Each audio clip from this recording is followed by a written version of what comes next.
My name's Ryan. I'm 32, and for as long as I can remember, my family has been convinced I'm a walking disappointment. It didn't matter what I did. If my older brother bought a used car, they'd brag about it for months. But if I closed a major business deal, they'd barely look up from their phones. Growing up, I learned early that praise in my household was reserved for anyone but me. Over the years, I built a quiet habit. I stopped telling them anything about my life. Not my plans, not my successes, not the fact that I had quietly built 3 companies from the ground up. To them, I was still the broke kid who never did anything right. The conversation that lit the fuse happened in my parents' living room one rainy Saturday afternoon. I had stopped by because my mother said she wanted to discuss something important. When I arrived, my parents were sitting side by side on the couch, arms crossed, faces cold.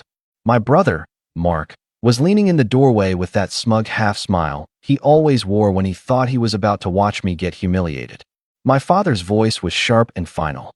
"Ryan, you're on your own now. We can't keep helping you. You're a grown man. It's time you stopped being a burden." I just blinked at him. I hadn't asked for help in years. My mom chimed in with a pitying sigh. "We know things have been hard for you, but at some point you have to accept reality. You can't just drift forever." They didn't ask if I was okay. They didn't ask about my work. They didn't care. Mark snorted, tossing in his 2 cents. "Face it, Ryan. You've always been the broke disgrace of the family. You should be grateful they've supported you this long." I looked around the room, taking in the cheap satisfaction on their faces, and felt something click into place. That moment, the smugness, the dismissal, burned itself into my mind. They thought they were cutting me off. The truth? I'd been financially independent for nearly a decade. What they didn't know was that I had more money in one of my company's petty cash accounts than they'd seen in their entire lives. Still, I didn't correct them. I didn't defend myself. I simply stood up, walked down the hallway, and began packing the few personal items I kept at their house from my younger years. My dad muttered something about me finally learning to fend for myself as I passed him, but I kept my face neutral. In that moment, my silence was deliberate, almost surgical. I wasn't going to give them the satisfaction of an argument. They'd already written their version of the story, and nothing I said would change it. Better to let them believe it for now. As I left with my small duffel bag, the rain had picked up, splattering across the windshield of my car. My phone buzzed with a single text from my mom. "We hope this will be a wake-up call for you." I stared at the words for a long time before putting the phone face down on the passenger seat. There was no anger, just a deep, quiet resolve settling in my chest. If they wanted distance, they were going to get it. But I already knew this wasn't the end of the story. Not even close. What they didn't realize was that in a matter of weeks, they'd be forced to see the real picture, and they wouldn't be able to ignore it, no matter how much they wished they could. And the first seed of that moment was planted the very next day, when I got an unexpected phone call that set everything in motion. The next morning, I woke up to a string of missed calls from my mother. At first, I thought maybe someone had gotten sick or there was an emergency, but when I finally listened to her voicemail, it was just her telling me that Mark needed a loan and that I should be a team player for once. No good morning. No, how are you? Not even a hint that we just had a conversation the day before where they essentially disowned me. It was surreal, like they'd reset the board overnight and assumed I'd play along as the family's punching bag again. I didn't respond. Instead, I went about my day, focusing on meetings with my management teams and finalizing a deal with a new supplier for one of my companies. But the calls kept coming, this time from Mark himself. His tone was smug at first, then impatient when I didn't answer, and finally flat out insulting in the string of texts that followed. "You still living in that dump? Don't act like you can't spare a few hundred for your brother." That few hundred was quickly upgraded to a few thousand once he explained that he had an opportunity to invest in a friend's startup. I knew exactly what that meant. Mark had found another one of his gambling buddies with a can't-lose scheme. That week, my parents hosted one of their regular family dinners, and despite the sting from our last conversation, I decided to attend, mostly out of curiosity. I wanted to see how far this favoritism would go when I gave them nothing to work with. The second I walked through the door, I might as well have been invisible. Mark was holding court at the table, talking about his business prospects, while my parents nodded approvingly. He didn't have a business. He had a series of failed ventures and debt collectors who knew him by name. But you wouldn't know that by the way they were looking at him like he was some visionary. When I tried to join the conversation, my mother cut me off mid-sentence to ask Mark about his next steps. My father poured him a drink, calling him the go-getter in the family. I sat there quietly, sipping water, watching this theater unfold. At one point, my mom actually said, "If only Ryan had your ambition, Mark."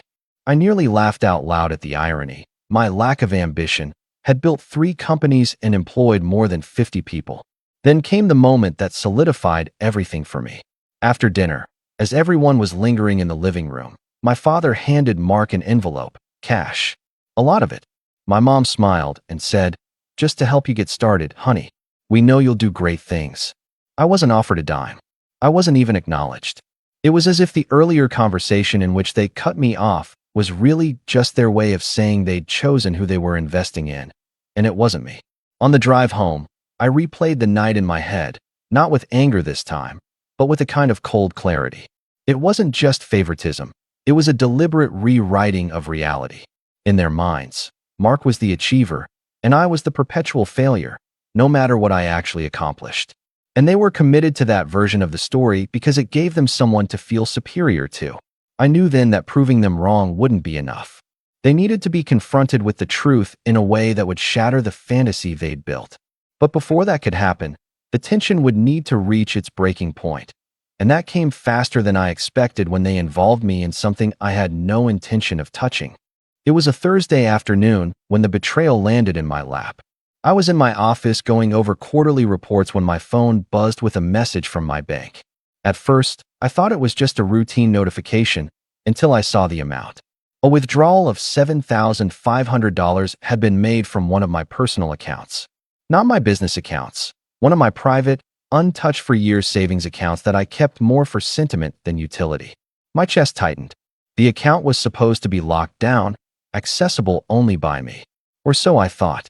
I called the bank immediately, and after a long chain of security questions and holds, the representative told me the withdrawal had been made in person at a branch in my parents' neighborhood. The signature on the slip? My own name, or at least someone's attempt at it.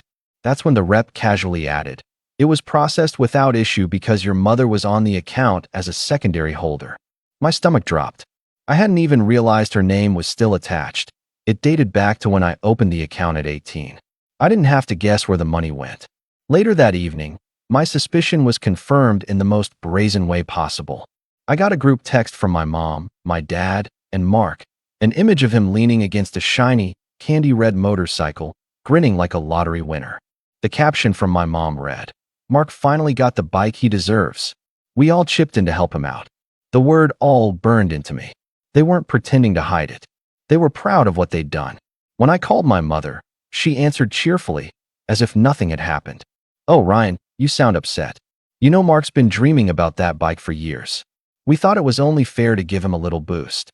I was silent for a beat, my jaw tightening. "With my money?" I finally asked. There was a pause, then a dismissive laugh. "Oh, please. It was just sitting there. You never used that account. And besides, family helps family. One day you'll understand." That was the moment something shifted in me. This wasn't just favoritism anymore. It was theft, plain and simple. And the way she spoke, the way she dismissed it, told me everything I needed to know. They didn't see it as wrong. In their eyes, my hard-earned money was just part of the family's communal pool, free to be tapped whenever the golden child needed it. Over the next few days, the betrayal festered. My father doubled down, calling me selfish for making a fuss over a few $1,000s. Mark sent me a smug text, "Don't be sore, man. I'll take you for a ride sometime." That was his idea of gratitude. The worst part wasn't even the theft. It was how casually they'd done it, how convinced they were that I wouldn't, or couldn't, do anything about it. That week, I didn't reach out. I didn't confront them further. I just let the silence grow, knowing that they'd interpret it as sulking.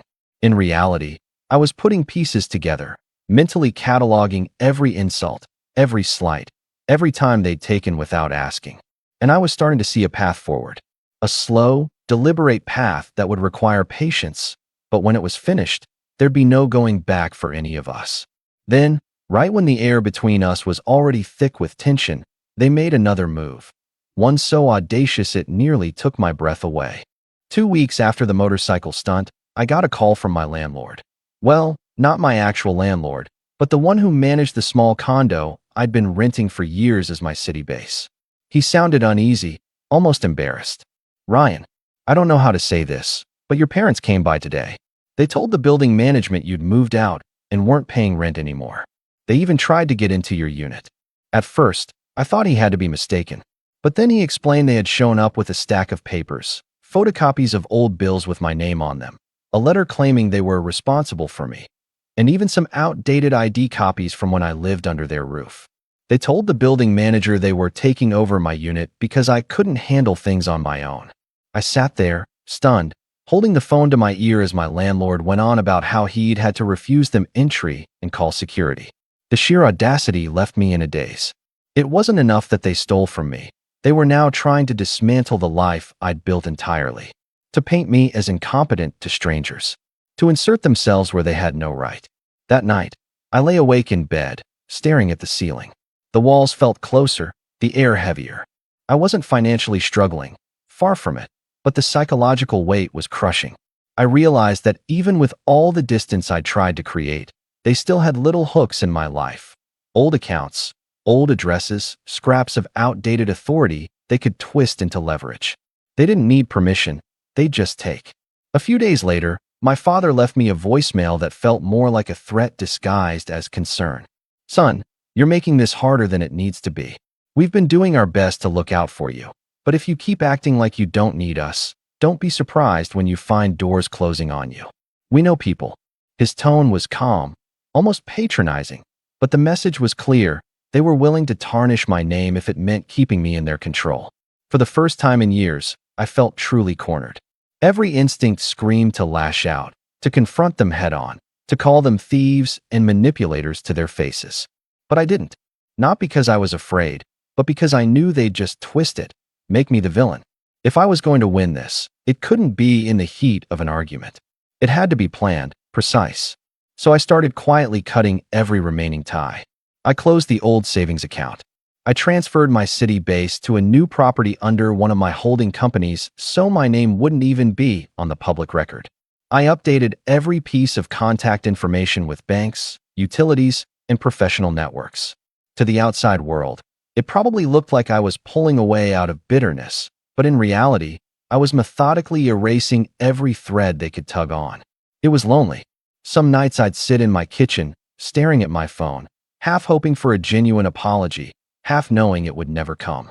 Every family photo on my shelf started to feel like a lie. And still, even as I fortified my life against them, I could feel their shadow stretching over me. I thought I had more time before they tried something else. I thought my silence and distance might cool things down. But I was wrong. Because the very next month, I got an invitation that would drag me back into their orbit, one I couldn't ignore, and one that would put me face to face with all of them in a room I couldn't easily walk out of. The invitation came in the form of a thick, cream-colored envelope with gold lettering. Inside was a glossy card announcing my parents' 40th wedding anniversary celebration, complete with an RSVP card and a note in my mother's looping handwriting. "It would mean a lot if you could come. Family should be together on special occasions." I almost laughed.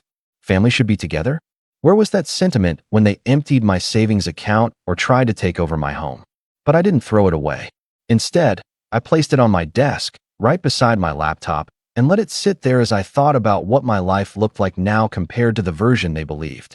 In the months since cutting my last remaining ties, things had accelerated for me in ways I hadn't even planned.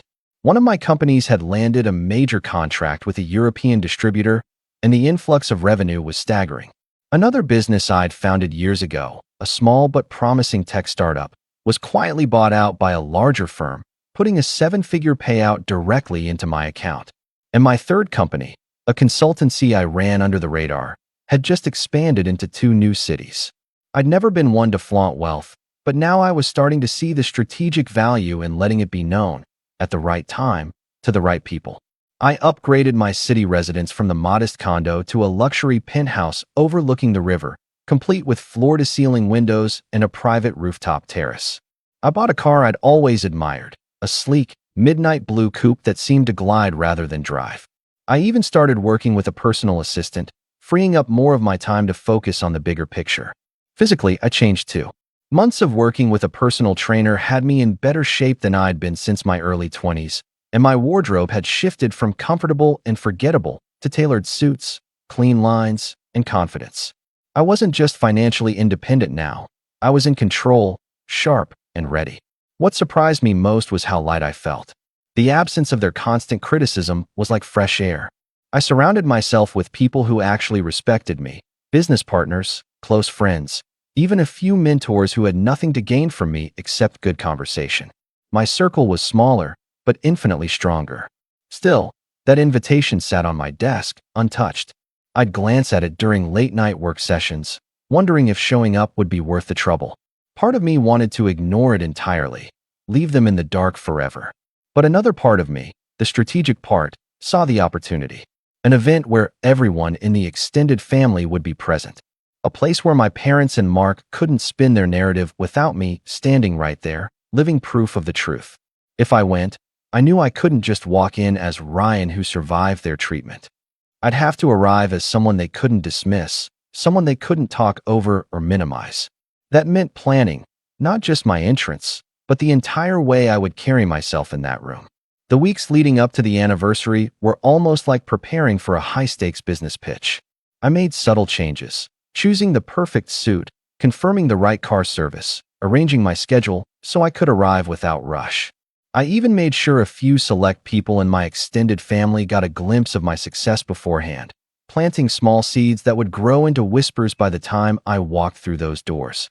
By the time the day of the anniversary arrived, I was ready, more than ready. And as my car pulled up in front of the elegant hotel ballroom they'd rented for the event, I caught sight of my reflection in the tinted window. Calm, collected, not the broke disgrace they thought they'd thrown away, but the man they never imagined I could become. What I didn't know was that my arrival would trigger more than whispers. It would cause a ripple that would travel through that room faster than I could have planned.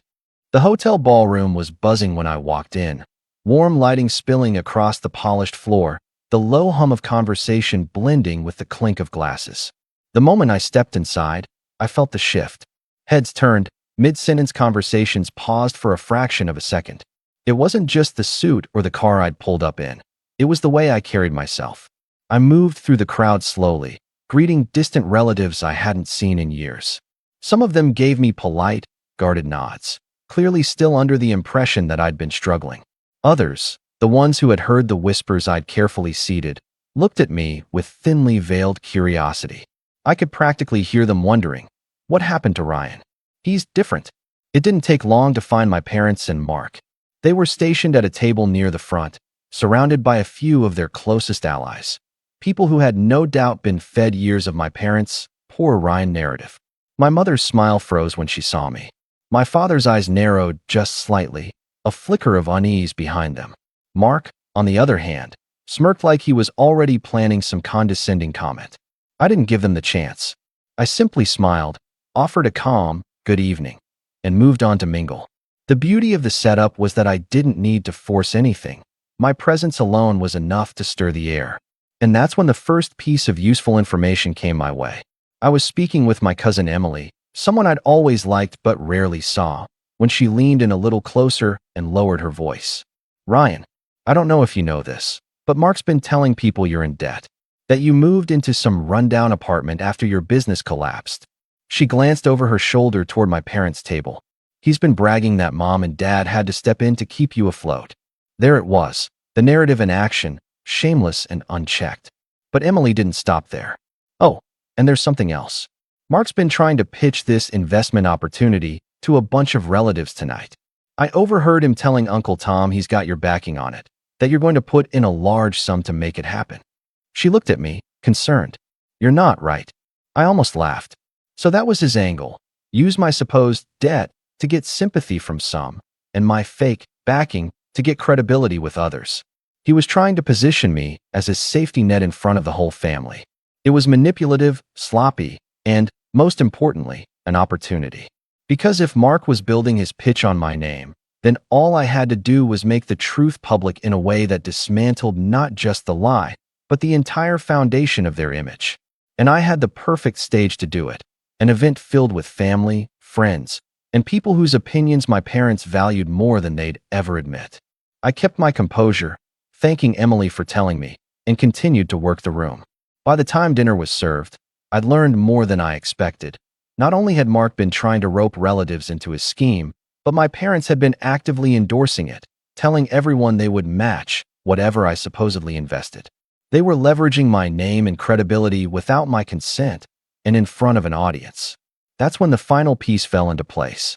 The MC announced that after the meal, there would be a short segment for family tributes, a chance for relatives to share memories or well wishes for my parents.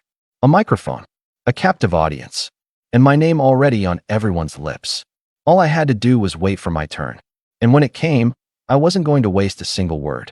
Dessert plates had just been cleared when the MC stepped up to the microphone, smiling warmly as he explained the family tributes segment. People laughed and clapped politely as a few aunts and uncles took turns sharing sentimental stories, childhood anecdotes about my parents, tales from family trips decades ago. It was lighthearted, harmless. Then the MC looked around the room, his eyes landing on me. "Ryan," he said, "I believe you wanted to say a few words." I stood, buttoning my suit jacket slowly. The room quieted, not completely, but enough that I felt dozens of eyes on me. I walked to the microphone, taking my time, my expression calm. My parents shifted slightly in their seats, a faint flicker of unease passing between them. Mark leaned back in his chair, smirking, clearly expecting me to stammer through something awkward or forgettable. I began with warmth, thanking everyone for coming together to celebrate such a long marriage. I spoke about how marriage was about building a legacy, not just financially, but in how you treat the people around you. Heads nodded, people smiled. My parents even relaxed a little, thinking I was going to keep it generic. Then I pivoted. "I've heard a lot of stories tonight," I said, scanning the crowd. "And it reminded me of how our family loves to tell stories. But sometimes, the stories people tell about you aren't quite true." A few eyebrows lifted. My gaze drifted toward Mark, just long enough for the shift in tone to land. "I understand there's been some talk, recently, even tonight, about my supposed financial troubles. That I've been struggling, that I'm in debt, that I've been relying on certain generous family members to stay afloat." I paused, letting the murmurs ripple. "So I want to be clear, for everyone here, once and for all, that story isn't true. In fact, it couldn't be further from the truth." I reached into my jacket pocket and pulled out a small envelope. "In the last 12 months, the 3 companies I own have grown beyond anything I imagined. We employ over 50 people. We've expanded internationally. And last quarter alone, our combined revenue was," I named the figure, and the silence was immediate. Forks stopped halfway to mouths. I placed the envelope on the podium and continued.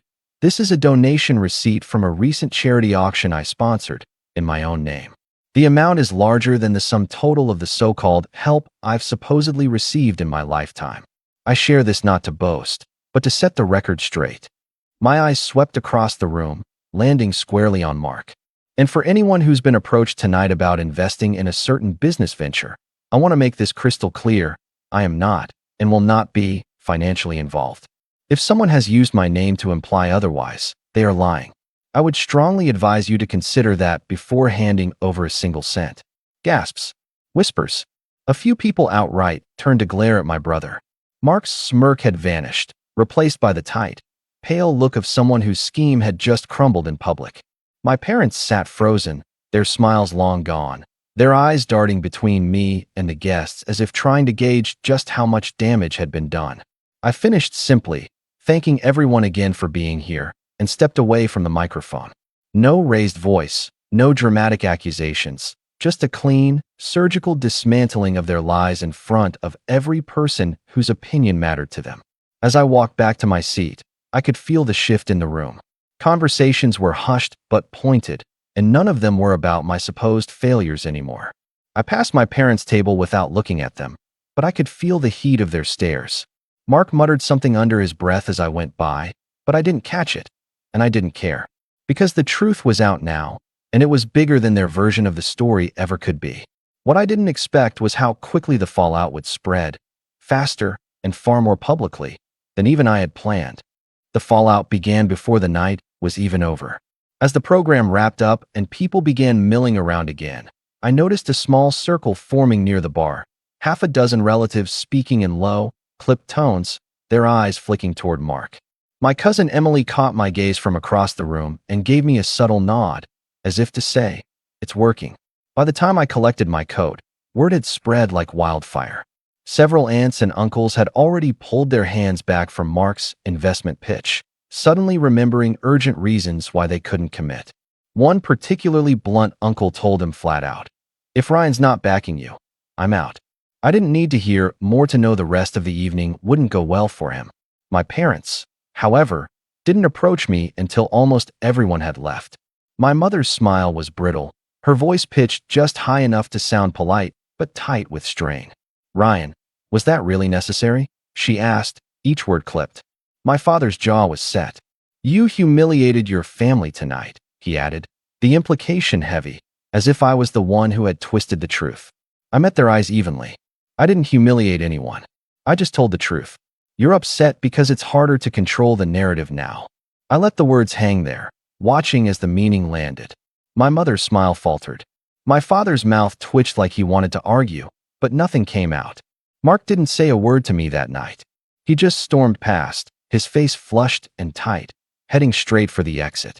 Later, I'd hear from Emily that within a week, several relatives had called him out directly, demanding explanations for the lies. The investment idea was dead, his credibility in tatters. Worse for him, a few of those same relatives had quietly reached out to me for business advice, something I knew would sting far more than losing their money. As for my parents, the distance between us became a canyon. They stopped calling, stopped inviting me to smaller family events. And I let them. I didn't need to keep defending myself against people who had already decided who I was in their minds. My life, my work, and my relationships with people who respected me were worth far more than their approval ever could be. Months later, I hosted a charity gala for one of my companies.